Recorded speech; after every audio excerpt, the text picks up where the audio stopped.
आदित्यनाथ योगी के सत्ता संभालने के साथ ही प्रशासन हरकत में दिख रहा है। यूपी में कई जगह बूचड़खानों पर छापे पड़ रहे हैं। मेरठ में तो एक अवैध बूचड़खाने पर बुलडोजर चला दिया गया।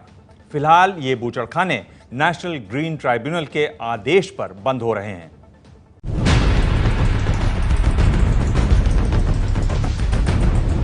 ये बुलडोजर काम पर लग गया है।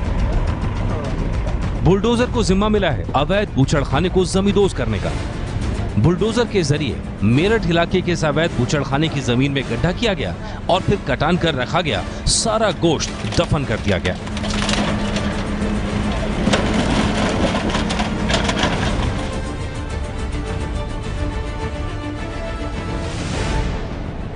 जो भी अवैध रूप से बूचड़खाने चल रहे हैं उन पर कार्रवाई की जा रही है, उन पर छापेमारी की जा रही है। इस वक्त हम मेरठ के अंदर मौजूद हैं और ये एक बूचड़खाना है जहां पर पुलिस ने छापेमारी की है। बताया जा रहा है कि यहां का जो ऑनर था वो यहां से पुलिस के आने के बाद ही फरार हो गया है और जो डॉक्टर्स की टीम थी वो यहां पर पहुंची है। पुलिस की टीम यहां पर मौजूद है। सैंपल यहां से कलेक्ट कर लिए गए हैं और उसमें वो क्या मटेरियल बना रहा है, क्या कर रहा है, गॉड नोज बेटर। आज ही हम गए, हम अंदर भी नहीं गए। आज जब फोर्स आ गया तभी हम सब साथ में अंदर गए, एसडीएम साहब को साथ लेके गए और पेपर उससे मांगे, उसने कोई पेपर प्रोड्यूस नहीं किया किसी प्रकार से।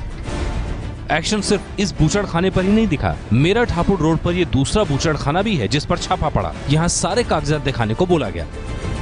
जो फैक्ट्री के अंदर जो भी डॉक्यूमेंट्स होने चाहिए वो मेरे पास है, वो मैंने एसडीएम साहब को दिखा दिए हैं। उन्होंने मुझे को एक कागज़ बताया, 24 घंटे का मैंने समय लिया है। उसमें मैं वो जो कागज़ है वो मैं उनको अवेलेबल करा दूंगा। दिल्ली से सटे गाजियाबाद में भी प्रशासन हरकत में आया। प्रशासन ने न सिर्फ अवैध बूचड़खाने बंद कराए बल्कि इलाके में मीट की दुकानों पर भी कार्रवाई की।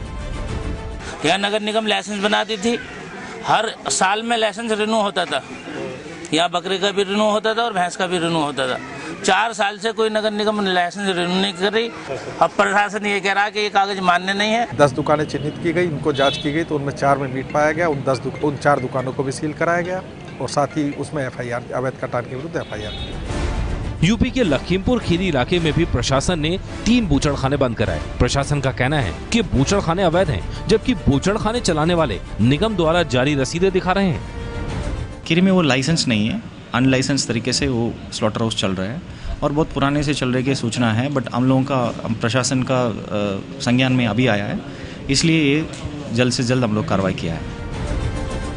यह तस्वीरें वाराणसी के जैतपुरा थाना क्षेत्र स्थित कमलगढ़ा क्षेत्र में एनजीटी के आदेश से 2012 से बंद पड़े बूचड़खाने की। यहां अवैध रूप से पशुओं को लाने और बाहर ले जाने का कारोबार चल रहा था। पुलिस ने 70 के करीब पशुओं को छुड़ाया और बूचड़खाने को सील कर दिया।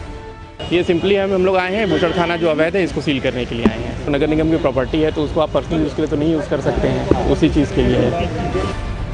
कल भी इलाहाबाद में 2 बूचड़खाने बंद किए गए थे।